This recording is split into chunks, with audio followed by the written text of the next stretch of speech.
for a lot of people, what I often see is people are like overly trying hard, and it's leading to burnout, whether it's in the nutrition changes they're making or the fitness changes. So you'll see that very clearly with somebody who never really worked out before or barely worked out, and suddenly they're going to the gym every day, an hour a day or more, they're doing the most.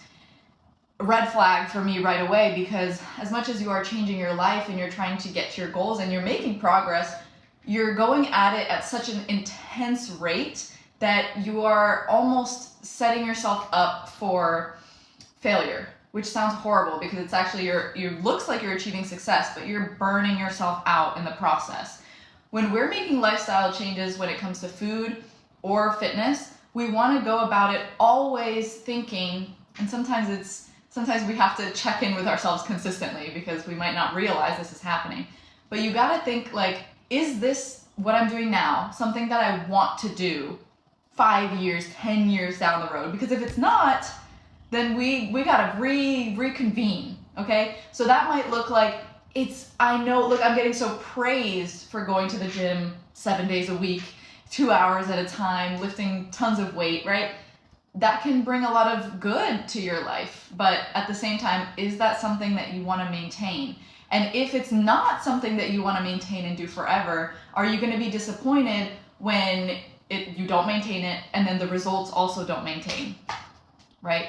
Scarier than that is when I see that with food, where people will go really intense with their diet. I'm eliminating food groups entirely, not for any reason other than I want to lose weight or I'm trying to, do something with my body.